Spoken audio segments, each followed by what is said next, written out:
ਨਾਮ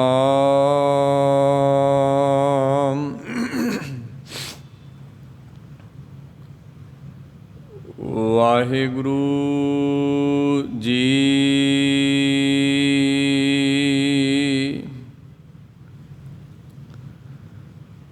ਅੰਧਾ ਆਗੂ ਜੇਥੀਐ, ਕਿਉ ਪਾਦਰ ਜਾਣੈ। ਆਪ ਮੁਸੈ ਮਤ ਹੋਸ਼ੀਐ, ਕਿਉ ਰਾ ਪਛਾਣੈ। ਕਿਉ ਰਾਜ ਆਵੈ ਮਹਿਲ ਪਾਵੈ, ਅੰਧ ਕੀ ਮਤ ਅੰਧਲੀ। ਵਿਣ ਨਾਮ ਹਰਿ ਕੇ ਕਛ ਨਾ ਸੂਝੈ, ਅੰਧ ਬੂਢੋ ਤੰਦਲੀ।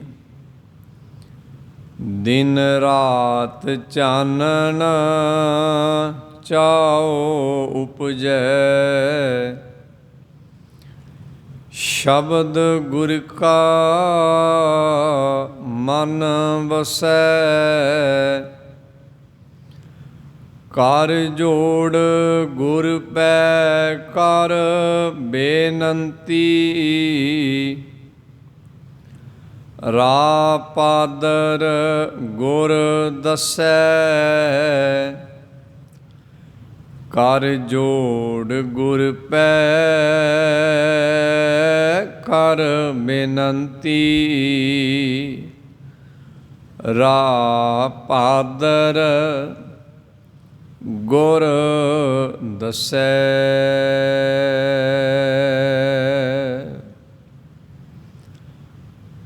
ਧੰਨ ਧੰਨ ਸ਼੍ਰੀ ਗੁਰੂ ਗ੍ਰੰਥ ਸਾਹਿਬ ਮਹਾਰਾਜ ਜੀ ਦੀ ਪ੍ਰਭਾਤ ਵੇਲੇ ਦੀ ਸਜੀ ਸਾਧ ਸੰਗਤ ਦੇ ਅੰਦਰ ਗੁਰੂ ਜੀ ਦੇ ਬਖਸ਼ੇ ਉਦਮ ਦਾ ਸਦਕਾ ਜੁੜ ਬੈਠੇ ਖਾਲਸਾ ਜੀਓ। ਆਪ ਜੀ ਨੇ ਮਹਾਰਾਜ ਦੀ ਪਵਿੱਤਰ ਪਾਵਨ ਗੁਰਬਾਣੀ ਦੇ ਵਿੱਚੋਂ ਗੁਰੂ ਨਾਨਕ ਸਾਹਿਬ ਮਹਾਰਾਜ ਜੀ ਦਾ ਉਚਾਰਨ ਕੀਤਾ ਹੋਇਆ ਰਾਗ ਸੂਹੀ ਦੇ ਅੰਦਰ ਦਰਜ ਸ਼ਬਦ, ਜੋ ਗੁਰੂ ਗ੍ਰੰਥ ਸਾਹਿਬ ਮਹਾਰਾਜ ਜੀ ਦੇ ਪਾਵਨ ਅੰਗ 766 ਦੇ ਉੱਪਰ ਸੁਭਾਏਮਾਨ ਹੈ, ਦੇ ਵਿੱਚੋਂ ਸ਼ਬਦ ਦੇ 6ਵੇਂ ਬੰਦ ਦਾ ਪਾਠ ਸ਼ਰਵਣ ਕੀਤਾ ਹੈ। ਇਸ ਮੁਕੰਮਲ ਸ਼ਬਦ ਦੇ ਅੰਦਰ ਕੁੱਲ 9 ਬੰਦ ਹਨ। 9 ਬੰਦਾਂ ਦੇ ਵਿੱਚੋਂ ਪਹਿਲੇ 5 ਬੰਦਾਂ ਦੀ ਵਿਚਾਰ ਆਪ ਜੀ ਸ਼ਰਵਣ ਕਰ ਚੁੱਕੇ ਹੋ। ਅੱਜ ਦੇ ਦੀਵਾਨ ਅੰਦਰ 6ਵੇਂ ਬੰਦ ਦੀ ਵਿਚਾਰ ਗੁਰੂ ਗ੍ਰੰਥ ਸਾਹਿਬ ਮਹਾਰਾਜ ਜੀ ਦੀ ਬਖਸ਼ਿਸ਼ ਦਾ ਸਦਕਾ ਆਪ ਜੀ ਦੇ ਨਾਲ ਸਾਂਝੀ ਕੀਤੀ ਜਾਏਗੀ। ਗੁਰੂ ਮਹਾਰਾਜ ਆਪ ਕਿਰਪਾ ਕਰਨ ਆਓ। ਗੁਰੂ ਕਲਗੀਧਰ ਮਹਾਰਾਜ ਜੀ ਦੀ ਬਖਸ਼ੀ ਹੋਈ ਫਤਿਹ ਆਪ ਸਾਰੇ ਹੀ ਸਤਸੰਗੀ ਜਨਾਂ ਨੇ ਇੱਕ ਵਜਦ ਇੱਕ ਆਵਾਜ਼ ਦੇ ਵਿੱਚ ਪ੍ਰਵਾਨ ਕਰਨੀ। ਕਹਿਣਾ ਜੀਓ ਵਾਹਿਗੁਰੂ ਜੀ ਕਾ ਖਾਲਸਾ, ਵਾਹਿਗੁਰੂ ਜੀ ਕੀ ਫਤਿਹ। ਸਤਿਗੁਰੂ ਗੁਰੂ ਗ੍ਰੰਥ ਸਾਹਿਬ ਮਹਾਰਾਜ ਜੀ ਦੀ ਪਵਿੱਤਰ ਗੁਰਬਾਣੀ ਦੇ ਅੰਦਰ ਇਸ ਗੱਲ ਦਾ ਜ਼ਿਕਰ ਸਾਡੇ ਸਤਿਗੁਰੂ ਸਾਹਿਬ ਜੀ ਨੇ ਕੀਤਾ ਹੈ ਕਿ ਅਸਲ ਦੇ ਵਿੱਚ ਜ਼ਿੰਦਗੀ ਦੀ ਅਗਵਾਈ ਜ਼ਿੰਦਗੀ ਦੀ ਬਾਗਡੋਰ ਕਿਸੇ ਸੁਚੱਜੇ ਸੂਝਵਾਨ ਦੇ ਹੱਥ ਵਿੱਚ ਦੇਣੀ ਚਾਹੀਦੀ ਹੈ। ਬਾਣੀ ਦੇ ਵਿੱਚ ਇੱਕ ਉਦਾਹਰਨ ਹੈ ਕਿ ਜਿਵੇਂ ਆਕਾਸ਼ ਵਿੱਚ ਪਤੰਗ ਉੱਡਦੀ ਹੈ, ਪਤੰਗ ਦੀ ਡੋਰ ਕਿਸੇ ਉਡਾਉਣ ਵਾਲੇ ਦੇ ਹੱਥ 'ਚ ਹੈ। ਜੇ ਤੇ ਉਡਾਉਣ ਵਾਲਾ ਸਿਆਣਾ ਹੈ, ਸੂਝਵਾਨ ਹੈ, ਤਾਂ ਉਹ ਪਤੰਗ ਆਸਮਾਨ ਨੂੰ ਛੂ ਜਾਂਦੀ ਹੈ। ਉਹ ਅੱਗੇ ਤੋਂ ਅੱਗੇ, ਉੱਪਰ ਤੋਂ ਉੱਪਰ ਵੱਧਦੀ ਚਲੀ ਜਾਂਦੀ ਹੈ। ਪਰ ਜੇ ਉਡਾਉਣ ਵਾਲਾ ਉਡਾਰ ਅਣਜਾਣ ਹੈ, ਨਾ ਸਮਝ ਹੈ, ਤਾਂ ਉਹੀ ਪਤੰਗ ਕੁਝ ਉੱਪਰ ਜਾ ਕੇ ਉਸ ਦੀ ਡੋਰ ਉਲਝ ਜਾਂਦੀ ਹੈ, ਉਹ ਧਰਤੀ 'ਤੇ ਡਿੱਗ ਪੈਂਦੀ ਹੈ। ਕਸੂਰ ਪਤੰਗ ਦਾ ਨਹੀਂ, ਕਸੂਰ ਡੋਰ ਦਾ ਨਹੀਂ, ਕਸੂਰ ਆਸਮਾਨ ਦਾ ਨਹੀਂ, ਕਸੂਰ ਕੇਵਲ ਤੇ ਕੇਵਲ ਉਡਾਉਣ ਵਾਲੇ ਉਡਾਰ ਦਾ ਕੱਢਿਆ ਜਾਂਦਾ ਹੈ ਕਿ ਉਸ ਨੇ ਪਤੰਗ ਨੂੰ ਸਹੀ ਢੰਗ ਦੇ ਨਾਲ ਉਡਾਇਆ ਨਹੀਂ ਹੈ, ਡੋਰ ਉਹਦੇ ਹੱਥ 'ਚ ਸੀ। ਦੂਜੀ ਉਦਾਹਰਨ ਸਤਿਗੁਰ ਨੇ ਪਵਿੱਤਰ ਬਾਣੀ 'ਚ ਲਈ ਹੈ ਕਠਪੁਤਲੀਆਂ ਦੀ।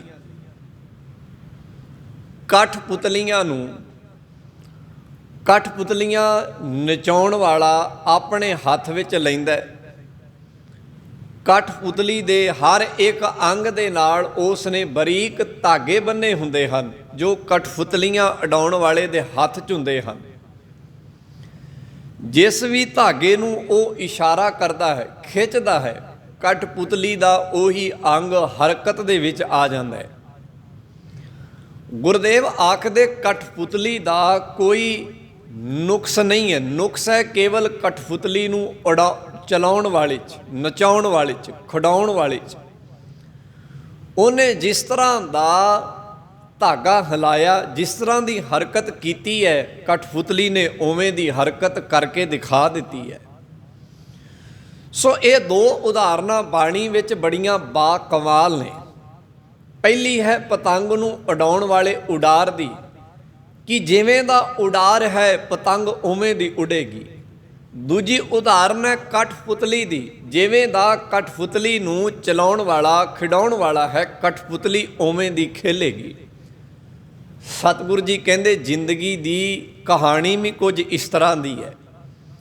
ਬੰਦੇ ਨੇ ਜ਼ਿੰਦਗੀ ਦੇ ਵਿੱਚ ਆਪਣੀ ਜ਼ਿੰਦਗੀ ਦੀ ਡੋਰ ਜਿਸ ਨੂੰ ਸੌਂਪੀ ਹੈ, ਬੰਦੇ ਦੀ ਜ਼ਿੰਦਗੀ ਵੀ ਉਸ ਤਰ੍ਹਾਂ ਦੀ ਬਸਰ ਹੋਏਗੀ। ਭਾਵ ਜਿਸ ਤਰ੍ਹਾਂ ਦਾ ਇਹਦੀ ਜ਼ਿੰਦਗੀ ਦਾ ਆਗੂ ਹੈ, ਜਿਸ ਤਰ੍ਹਾਂ ਦਾ ਇਸ ਦੀ ਜ਼ਿੰਦਗੀ ਦਾ ਆਗੂ ਹੈ, ਜਿਸ ਕੋਲੋਂ ਇਹ ਅਗਵਾਈ ਲੈ ਰਿਹਾ ਹੈ, ਉਸ ਤਰ੍ਹਾਂ ਦਾ ਸਮਝ ਲਓ ਇਸ ਦਾ ਜੀਵਨ ਹੈ।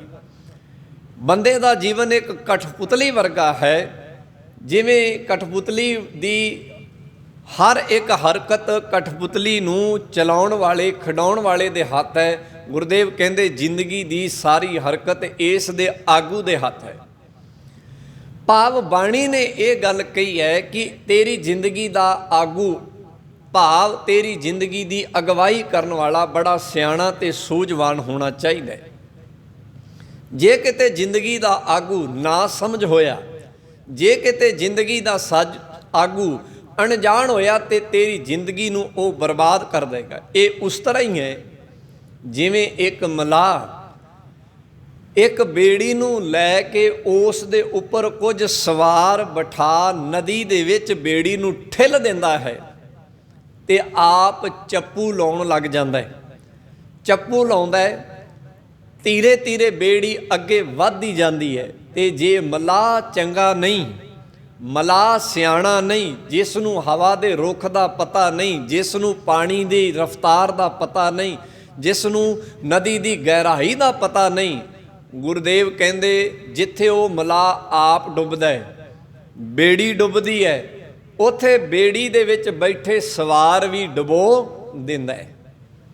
ਸਾਰੀ ਦੀ ਸਾਰੀ ਜ਼ਿੰਮੇਵਾਰੀ ਉਸ ਬੇੜੀ ਨੂੰ ਚਲਾਉਣ ਵਾਲੇ ਮਲਾਹ ਦੇ ਉੱਪਰ ਆ ਕੇ ਨਿਰਭਰ ਕਰਦੀ ਹੈ ਕਿ ਉਸ ਨੇ ਨਾ ਤੇ ਬੇੜੀ ਨੂੰ ਚੰਗੀ ਤਰ੍ਹਾਂ ਪਰਖਿਆ, ਨਿਰਖਿਆ, ਉਸ ਨੇ ਨਾ ਹਵਾ ਦੀ ਦਿਸ਼ਾ ਨੂੰ ਪਰਖਿਆ, ਨਿਰਖਿਆ, ਉਸ ਨੇ ਨਾ ਪਾਣੀ ਦੀ ਗਹਿਰਾਈ ਨੂੰ ਪਰਖਿਆ ਨਿਰਖਿਆ, ਬਿਨਾਂ ਪਰਖ ਤੋਂ ਬੇੜੀ ਠਿੱਲ ਦਿੱਤੀ ਹੈ, ਆਪ ਵੀ ਡੁੱਬੈ, ਬੇੜੀ ਵੀ ਡੁੱਬ ਗਈ ਹੈ ਅਤੇ ਬੇੜੀ ਵਿੱਚ ਬੈਠੇ ਹੋਏ ਸਵਾਰ ਵੀ ਡੁੱਬ ਗਏ ਨੇ। ਆਗੂ ਦੀ ਇੱਕ ਬੜੀ ਅਹਿਮ ਭੂਮਿਕਾ ਹੁੰਦੀ ਹੈ, ਆਗੂ ਦੀ ਇੱਕ ਬੜੀ ਅਹਿਮ ਜ਼ਿੰਮੇਵਾਰੀ ਹੁੰਦੀ ਹੈ। ਇਸੇ ਕਰਕੇ ਪਵਿੱਤਰ ਬਾਣੀ ਦੇ ਅੰਦਰ ਅੱਜ ਦੇ ਸ਼ਬਦ ਅੰਦਰ ਆਗੂ ਦੀ ਗੱਲ ਆਈ। ਗੁਰਦੇਵ ਆਖਦੇ, ਗੁਰੂ ਨਾਨਕ ਸਾਹਿਬ ਮਹਾਰਾਜ, ਅੰਦਾ ਆਗੂ ਜੇ ਥੀਐ। ਆਗੂ ਕਹਿੰਦੇ ਨੇ ਅਗਵਾਈ ਕਰਨ ਵਾਲਾ, ਭਾਵ ਜਿਸ ਦੇ ਕਹੇ ਤੇ ਕੋਈ ਬੰਦਾ ਕੋਈ ਫੈਸਲਾ ਲੈਂਦਾ ਹੈ ਜਾਂ ਕੋਈ ਹਰਕਤ ਕਰਦਾ ਹੈ ਜਾਂ ਜ਼ਿੰਦਗੀ ਬਸਰ ਕਰਦਾ ਹੈ, ਉਸ ਨੂੰ ਕਹਿੰਦੇ ਨੇ ਆਗੂ, ਜਿਹੜਾ ਅੱਗੇ ਲੱਗ ਕੇ ਚੱਲਦਾ ਹੈ। ਗੁਰਦੇਵ ਕਹਿੰਦੇ ਜਿਹੜਾ ਅੱਗੇ ਲੱਗ ਕੇ ਚੱਲਣ ਵਾਲਾ ਹੈ, ਜੋ ਆਪ ਹੀ ਅੰਨਾ ਹੋਵੇ। ਅੰਦਾ ਆਗੂ ਜੇ ਥੀਐ,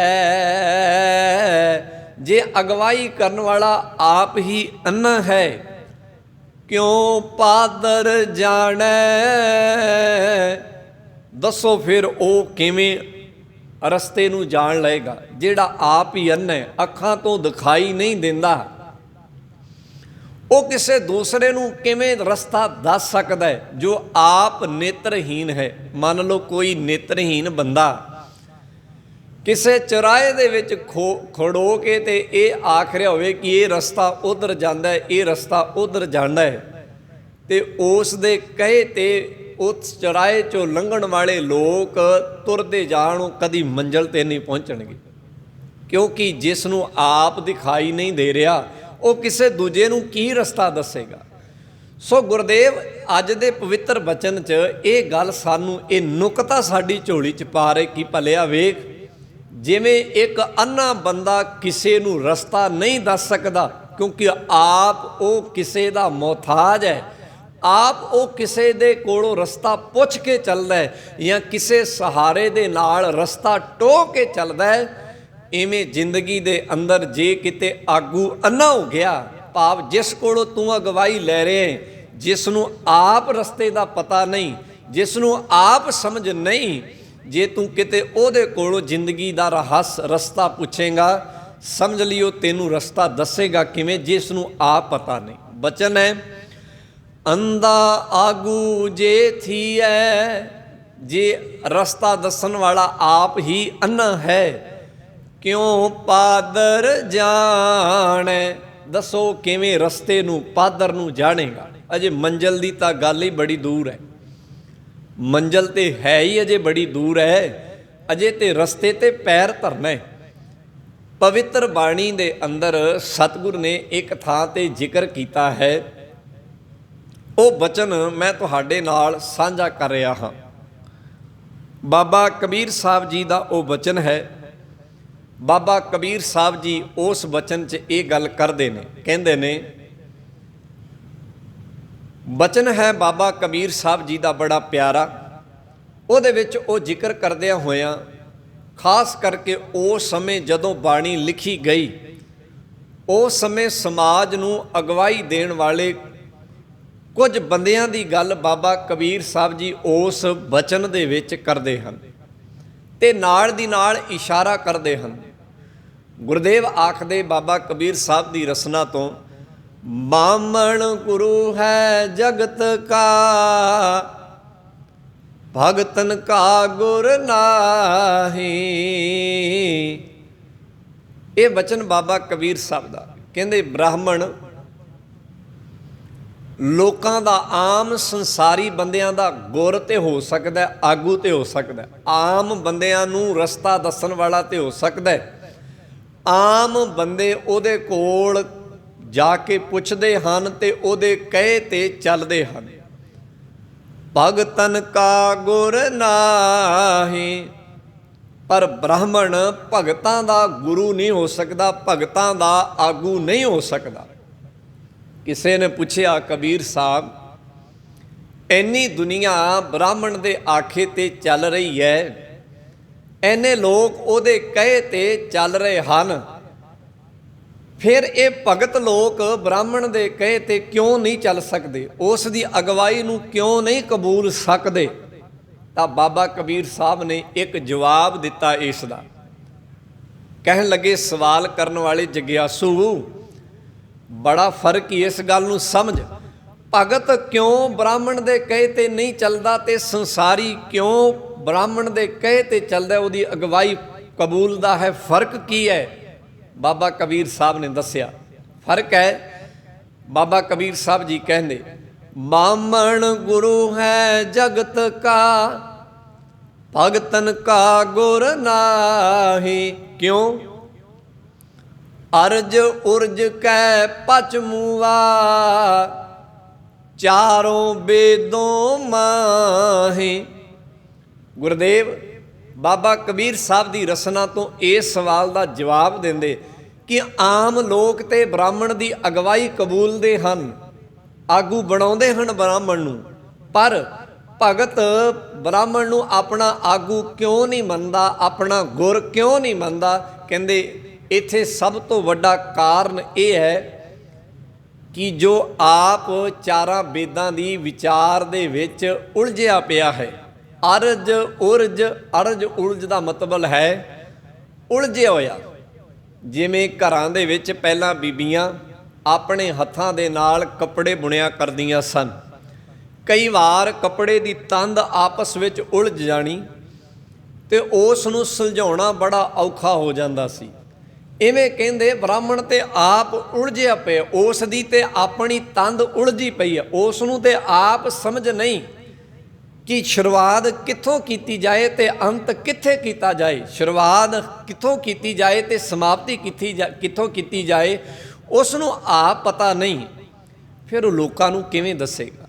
ਬਾਬਾ ਕਬੀਰ ਸਾਹਿਬ ਕਹਿੰਦੇ, ਮੈਂ ਇਸ ਕਰਕੇ ਕਹਿਣਾ ਹਾਂ ਕਿ ਬ੍ਰਾਹਮਣ ਭਗਤਾਂ ਦਾ ਆਗੂ ਨਹੀਂ ਹੋ ਸਕਦਾ, ਆਮ ਸੰਸਾਰੀ ਲੋਕਾਂ ਦਾ ਆਗੂ ਹੋ ਸਕਦਾ, ਕਿਉਂਕਿ ਉਹ ਆਪ ਅਗਵਾਈ ਦੇਣ ਦੇ ਯੋਗ ਨਹੀਂ, ਉਹ ਆਪ ਉਲਝਿਆ ਪਿਆ।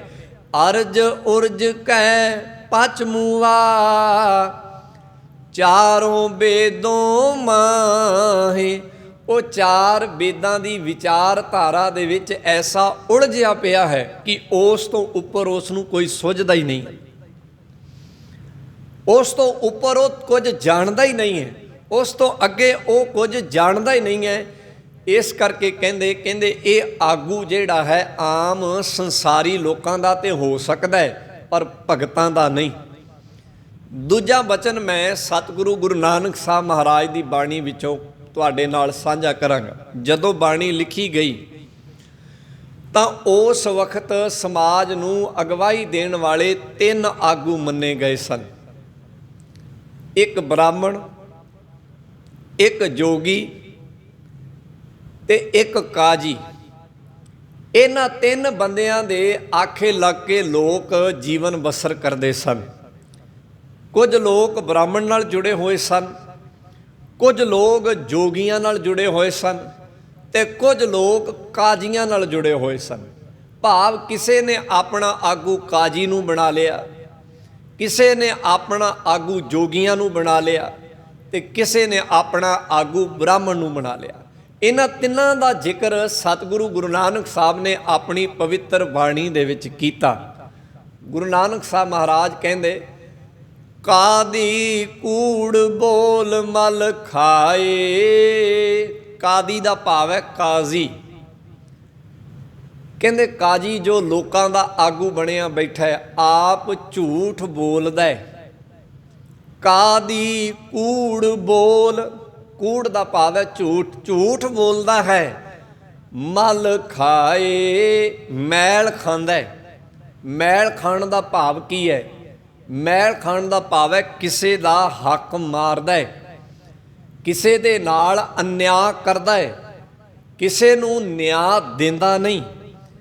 ਕਹਿੰਦੇ ਜਿਸ ਨੂੰ ਲੋਕ ਆਗੂ ਮੰਨੀ ਬੈਠੇ ਨੇ, ਗੁਰੂ ਨਾਨਕ ਸਾਹਿਬ ਉਸ ਦੇ ਬਾਰੇ ਬਚਨ ਕਰਦੇ, ਕਹਿੰਦੇ ਕਾਦੀ ਕੂੜ ਬੋਲ ਮਲ ਖਾਏ। ਕਾਜ਼ੀ ਆਪ ਝੂਠ ਬੋਲਦਾ ਹੈ, ਆਪ ਝੂਠਾ ਹੈ, ਕੱਲਾ ਝੂਠਾ ਨਹੀਂ, ਝੂਠ ਬੋਲ ਕੇ ਮੈਲ ਖਾਂਦਾ ਹੈ, ਪਰਾਇਆ ਹੱਕ ਖਾਂਦਾ ਹੈ, ਕਿਸੇ ਨੂੰ ਨਿਆਂ ਨਹੀਂ ਦਿੰਦਾ। ਕਾਦੀ ਕੂੜ ਬੋਲ ਮਲ ਖਾਏ, ਬ੍ਰਾਹਮਣ ਨਾਵੈ ਜੀਆਂ ਕਾਏ।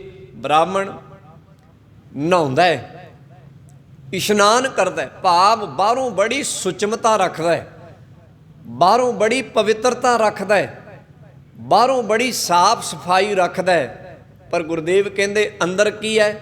ਜੀਆਂ ਕਹਾਏ। ਘਾਏ, ਘਾਏ ਦਾ ਭਾਵ ਹੁੰਦਾ ਕਿਸੇ ਨੂੰ ਘਾਵ ਦੇਣਾ, ਕਿਸੇ ਨੂੰ ਡੂੰਘਾ ਜ਼ਖਮ ਦੇਣਾ, ਕਿਸੇ ਨੂੰ ਡੂੰਘੀ ਸੱਟ ਮਾਰਨੀ, ਕਿਸੇ ਨੂੰ ਡੂੰਘਾ ਦਰਦ ਦੇਣਾ, ਇਸ ਨੂੰ ਘਾਏ ਕਹਿੰਦੇ ਨੇ।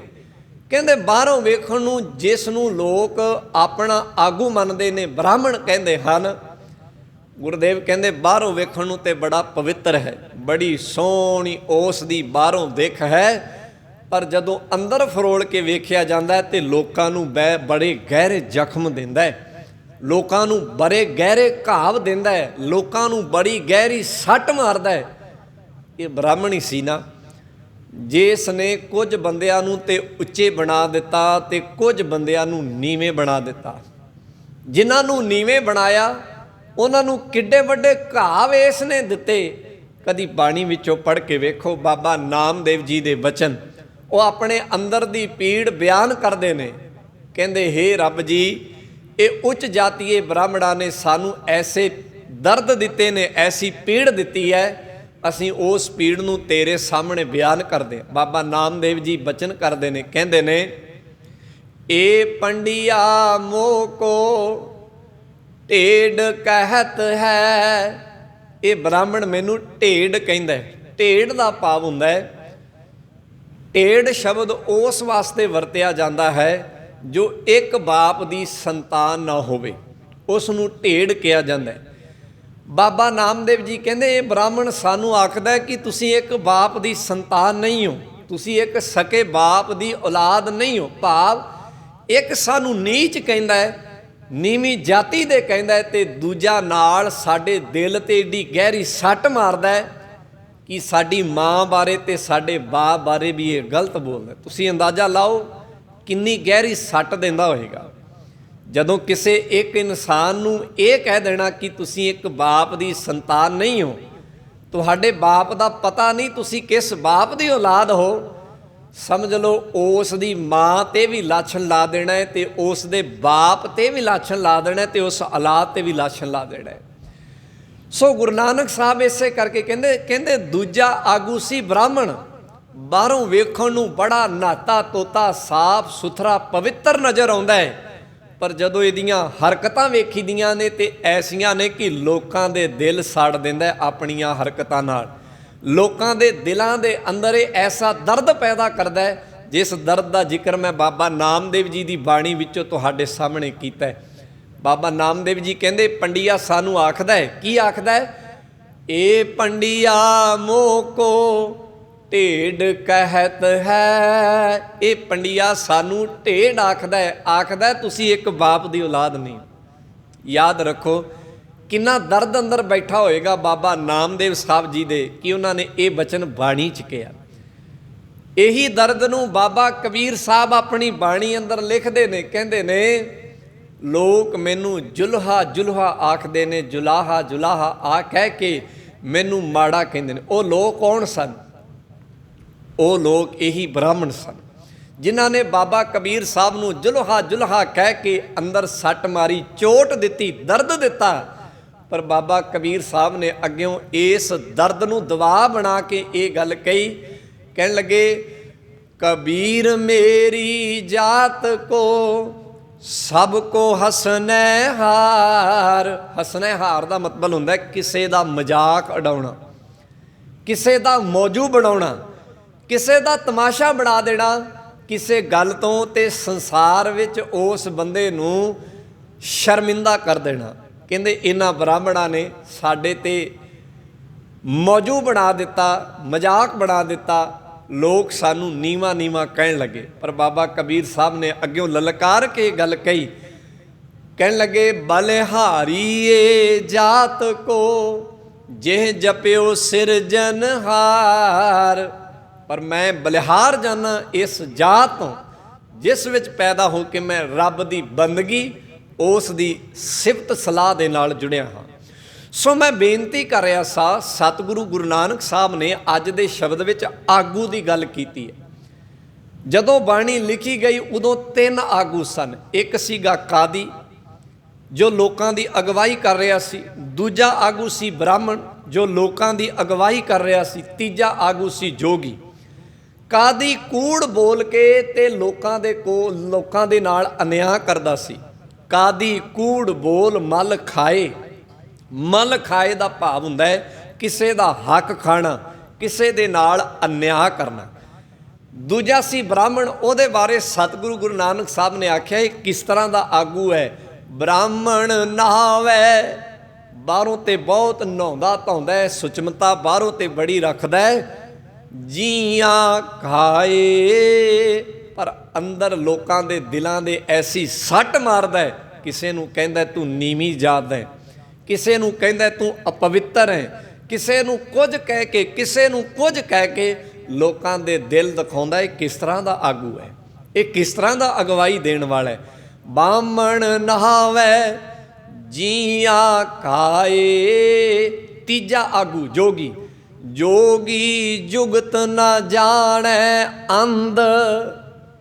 ਕਹਿਣ ਲੱਗੇ ਤੀਜਾ ਆਗੂ ਸੀ ਜੋਗੀ, ਉਹਦੇ ਕੋਲ ਤੇ ਕੋਈ ਜੁਗਤੀ ਨਹੀਂ ਹੈ, ਲੋਕਾਂ ਨੂੰ ਦੱਸਣ ਦਾ ਕੋਈ ਵਧੀਆ ਢੰਗ ਹੀ ਨਹੀਂ ਹੈ, ਉਹ ਤੇ ਆਪ ਅੰਨ੍ਹੇ।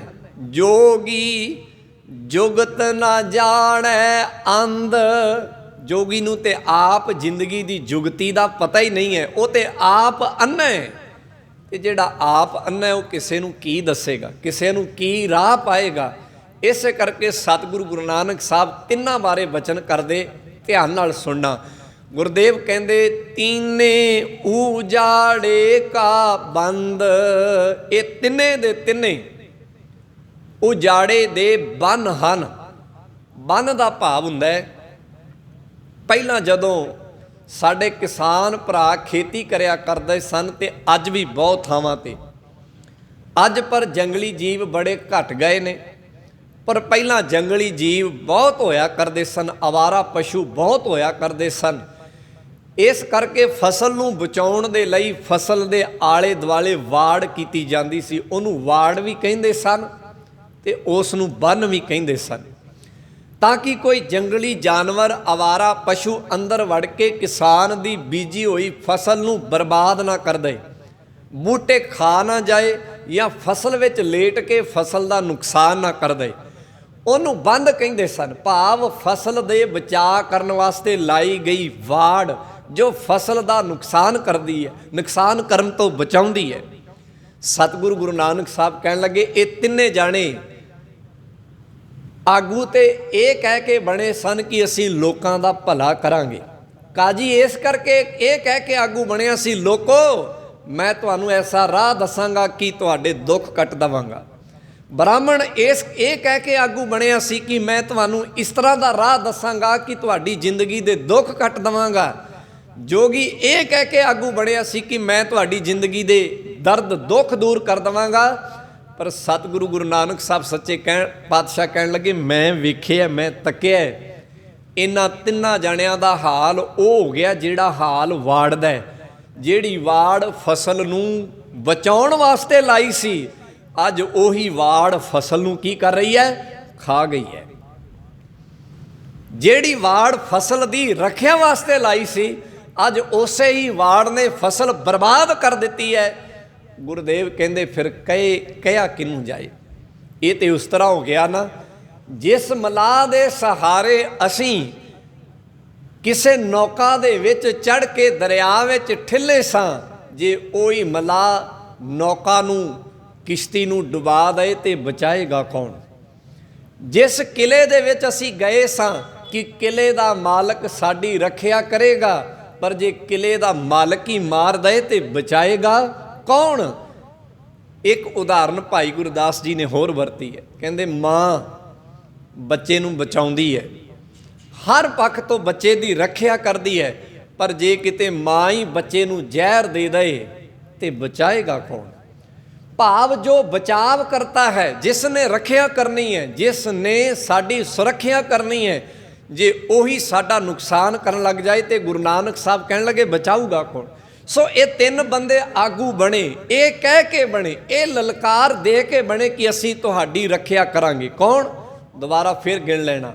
ਗੁਰਦੇਵ ਆਖਦੇ ਬਾਮ ਕਾਦੀ ਕੂੜ ਬੋਲ ਮਲ ਖਾਏ, ਬਾਮਣ ਨਾਵੈ ਜੀਆਂ ਕਾਏ, ਜੋਗੀ ਜੁਗਤ ਨਾ ਜਾਣੈ ਅੰਧ, ਤੀਨੇ ਉਜਾੜੇ ਕਾ ਬੰਦ। ਇਹ ਤਿੰਨੇ ਉਜਾੜੇ ਦਾ ਕਾਰਨ ਬਣ ਗਏ। ਆਗੂ ਤੇ ਇਹ ਕਹਿ ਕੇ ਬਣੇ ਸੀ ਕਿ ਤੁਹਾਡਾ ਉਜਾੜਾ ਖਤਮ ਕਰ ਦੇਵਾਂਗੇ, ਪਰ ਆਪ ਹੀ ਉਜਾੜਾ ਕਰਨ ਵਾਲੇ ਬਣ ਗਏ। ਗੁਰਦੇਵ ਕਹਿੰਦੇ ਫਿਰ ਕਹੀਏ ਕਿਹਨੂੰ।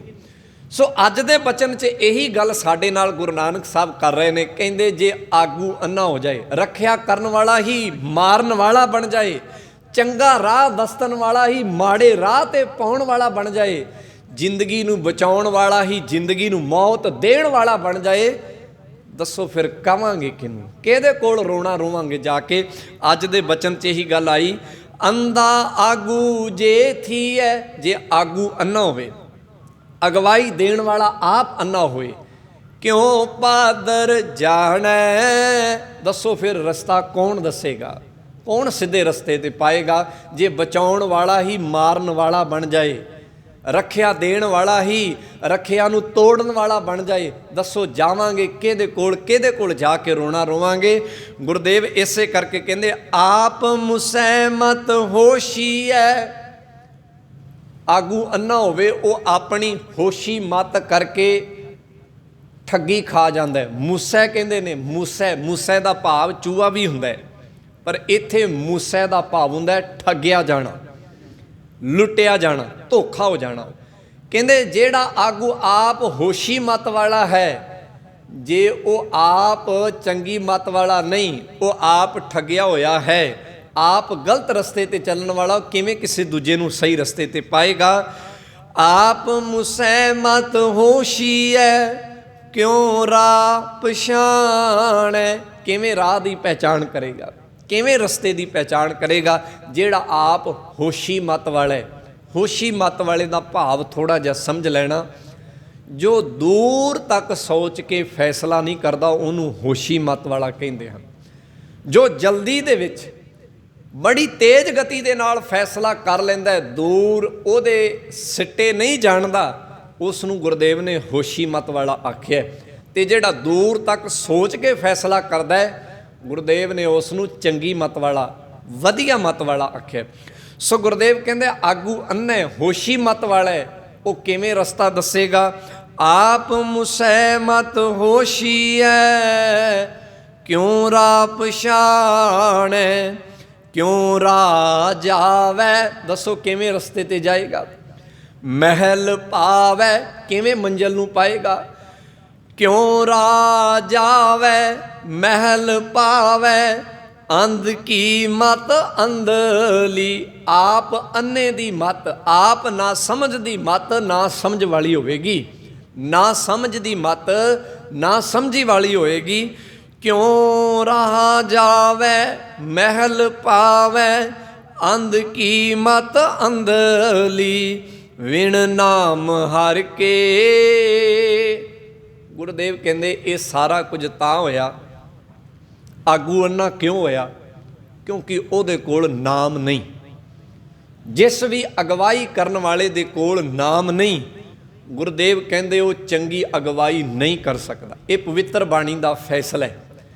ਅਗਵਾਈ ਉਹੀ ਵਧੀਆ ਕਰ ਸਕਦਾ ਹੈ, ਉਹ ਭਾਵੇਂ ਕਿਸੇ ਖੇਤਰ 'ਚ ਹੋਵੇ, ਧਾਰਮਿਕ ਖੇਤਰ 'ਚ ਹੋਵੇ, ਸਮਾਜਿਕ ਖੇਤਰ 'ਚ ਹੋਵੇ, ਰਾਜਨੀਤਿਕ ਖੇਤਰ 'ਚ ਹੋਵੇ, ਆਰਥਿਕ ਖੇਤਰ 'ਚ ਹੋਵੇ, ਪਰਿਵਾਰਕ ਖੇਤਰ 'ਚ ਹੋਵੇ, ਕਿਸੇ ਵੀ ਖੇਤਰ ਦੇ ਵਿੱਚ ਗੁਰਦੇਵ ਕਹਿੰਦੇ ਉਹੀ ਬੰਦਾ ਚੰਗੀ ਅਗਵਾਈ ਕਰੇਗਾ ਜਿਸ ਕੋਲ ਨਾਮ ਹੈ। ਜਿਸ ਕੋਲ ਨਾਮ ਨਹੀਂ, ਉਹਦੀ ਅਗਵਾਈ ਚੰਗੀ ਨਹੀਂ। ਇਸੇ ਕਰਕੇ ਬਚਨ ਆਇਆ, ਕਹਿੰਦੇ ਗੁਰਦੇਵ ਵਿਣ ਨਾਮ ਹਰ ਕੈ ਕਛ ਨਾ ਸੂਝੈ। ਨਾਮ ਤੋਂ ਬਿਨਾ ਬੰਦੇ ਨੂੰ ਸੋਝੀ ਨਹੀਂ ਹੋ ਸਕਦੀ, ਸਮਝ ਨਹੀਂ ਪੈ ਸਕਦੀ ਕਿ ਮੈਂ ਲੋਕਾਂ ਨੂੰ ਕਿਸ ਰਸਤੇ ਤੇ ਤੋਰਾਂ, ਕਿਸ ਪਾਸੇ ਲਿਜਾਵਾਂ, ਕੀ ਵਿਚਾਰ ਦੱਸਾਂ। ਤੰਦ ਬੂਡੋ ਤੰਦਲੀ। ਤੇ ਇਹੋ ਜਿਹਾ ਅੰਨਾ ਬੰਦਾ ਆਪ ਵੀ ਡੁੱਬ ਜਾਂਦਾ ਤੇ ਦੂਜਿਆਂ ਨੂੰ ਵੀ ਡੁਬੋ ਦਿੰਦਾ। दिन रात चानन चाओ उपजै। पर जेड़ा गुरु दे शब्द नाल जुड़दा है, नाम नाल जुड़दा है, ਉਹਦੇ दिल विच दिन रात चानन रहिंदा है, प्रकाश रहिंदा है। ते ਉਹਦੇ अंदर एक चाह हुंदा है कि मैं लोकां दी अगवाई सही कर रहा, वधिया कर रहा। दिन रात चानन चाओ उपजै, शब्द गुर का मन वसै। ਜਿਹਦੇ मन ਵਿੱਚ गुरु ਦਾ शब्द वसदा है, नाम वसदा है, ਕਹਿੰਦੇ ਉਹ दिन रात ਚਾਨਣ ਦੇ ਨਾਲ ਭਰਿਆ ਰਹਿੰਦਾ ਹੈ, ਭਾਵ ਗਿਆਨਵਾਨ ਹੁੰਦਾ ਹੈ। ਤੇ ਉਹਦੇ ਅੰਦਰ ਇੱਕ ਚਾਹ ਹੁੰਦਾ ਹੈ ਕਿ ਮੈਂ ਲੋਕਾਂ ਨੂੰ ਗਲਤ ਪਾਸੇ ਨਹੀਂ ਜਾਣ ਦੇਣਾ, ਲੋਕਾਂ ਨੂੰ ਗਲਤ ਰਸਤੇ ਤੇ ਨਹੀਂ ਪੈਣ ਦੇਣਾ। ਉਹ ਅਗਵਾਈ ਚੰਗੀ ਤਰ੍ਹਾਂ ਵਧੀਆ ਤਰੀਕੇ ਨਾਲ ਕਰਦਾ ਹੈ। ਕਰ ਜੋੜ ਗੁਰ ਪੈ ਕਰ ਬੇਨੰਤੀ। ਗੁਰੂ ਨਾਨਕ ਸਾਹਿਬ ਕਹਿੰਦੇ ਦੋਵੇਂ ਹੱਥ ਜੋੜ ਕੇ ਬੇਨਤੀ ਕਰ। ਕਰ ਜੋੜ ਗੁਰ ਪੈ ਕਰ ਬੇਨੰਤੀ। ਦੋਵੇਂ ਹੱਥ ਜੋੜ ਕੇ ਆਪਣੇ ਗੁਰੂ ਦੇ ਅੱਗੇ ਬੇਨਤੀ ਕਰ, ਅਰਦਾਸ ਕਰ, ਅਰਜ ਕਰ ਕਿ ਰਾਹ ਪਾਦਰ ਗੁਰ ਦਸੈ। ਜ਼ਿੰਦਗੀ ਦਾ ਸਹੀ ਰਸਤਾ, ਜ਼ਿੰਦਗੀ ਦਾ ਸਹੀ ਪੱਧਰ ਤੈਨੂੰ ਤੇਰਾ ਗੁਰੂ ਦੱਸੇਗਾ। ਭਾਵ ਤੂੰ ਆਪਣਾ ਆਗੂ ਆਪਣੇ ਗੁਰੂ ਨੂੰ ਮੰਨ। ਗੁਰੂ ਤੋਂ ਬਿਨਾਂ ਤੂੰ ਕਿਸੇ ਦੀ ਅਗਵਾਈ ਨੂੰ ਕਬੂਲ ਨਾ ਕਰ। ਬਾਕੀ ਦੁਨੀਆ ਦੇ ਜਿੰਨੇ ਵੀ ਆਗੂ ਨੇ ਅੰਨੇ ਨੇ, ਤੇ ਅੰਨੇ ਕੋਲੋਂ ਰਾਹ ਪੁੱਛੇਗਾ, ਜਿਸ ਨੂੰ ਆਪ ਰਸਤੇ ਦਾ ਪਤਾ ਨਹੀਂ, ਉਹ ਤੈਨੂੰ ਕਿਵੇਂ ਦੱਸ ਦੇਗਾ। ਭਾਵ ਅੱਜ ਦੇ ਸ਼ਬਦ ਅੰਦਰ ਗੁਰੂ ਨਾਨਕ ਸਾਹਿਬ ਸੱਚੇ ਪਾਤਸ਼ਾਹ ਸਾਨੂੰ ਦ੍ਰਿੜ ਕਰਵਾ ਰਹੇ ਨੇ ਕਿ ਜੋ ਮੇਰਾ ਸਿੱਖ ਹੈ ਉਹ ਸ਼ਬਦ ਦੀ ਅਗਵਾਈ ਨੂੰ ਕਬੂਲ ਕਰੇਗਾ, ਸ਼ਬਦ ਤੋਂ ਬਿਨਾਂ ਉਹ ਕਿਸੇ ਦੇ ਮਗਰ ਨਹੀਂ ਲੱਗੇਗਾ। ਤੇ ਜੇ ਸ਼ਬਦ ਨੂੰ ਛੱਡ ਕੇ ਉਹ ਕਿਸੇ ਹੋਰ ਦੂਜੇ ਦੇ ਮਗਰ ਤੁਰ ਰਿਹਾ ਹੈ ਤੇ ਇਸ ਦਾ ਜ਼ਿੰਮੇਵਾਰ ਉਹ ਆਪ ਹੈ। ਇਹ ਉਸ ਤਰ੍ਹਾਂ ਹੀ ਹੈ ਕਿ ਜਿਵੇਂ ਕਿਸੇ ਬੰਦੇ ਨੇ ਹੱਥ 'ਚ ਦੀਵਾ ਰੱਖਿਆ ਹੋਵੇ ਤੇ ਦੀਵੇ ਦੀ ਲੋ ਦੇ ਚਾਨਣ ਦੇ ਵਿੱਚ ਉਹ ਰਸਤੇ ਤੇ ਤੁਰਿਆ ਜਾ ਰਿਹਾ ਹੋਵੇ ਤੇ ਫਿਰ ਵੀ ਖੂਹ 'ਚ ਡਿੱਗ ਜਾਏ, ਤਾਂ ਗੁਰਦੇਵ ਆਖਦੇ ਨੇ ਇਹੋ ਜਿਹੇ ਬੰਦੇ ਤੇ ਤਾਂ ਹੱਸਣਾ ਹੀ ਬਣਦਾ ਹੈ।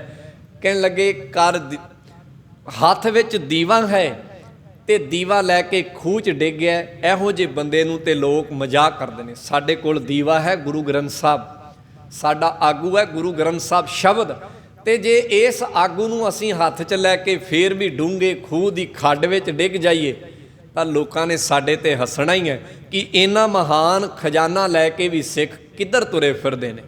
ਇਹ ਕਿਹਦੇ ਚਰਨਾਂ ਦੇ ਅੱਗੇ ਆਪਣਾ ਮੱਥਾ ਰਗੜ ਰਹੇ ਨੇ।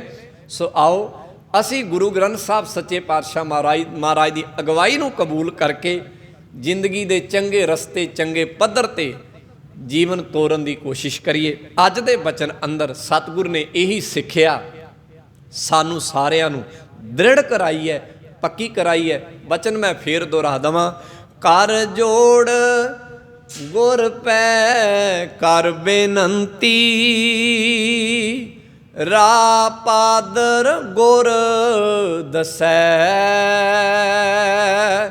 ਵਾਹਿਗੁਰੂ ਜੀ ਕਾ ਖਾਲਸਾ, ਵਾਹਿਗੁਰੂ ਜੀ ਕੀ ਫਤਿਹ।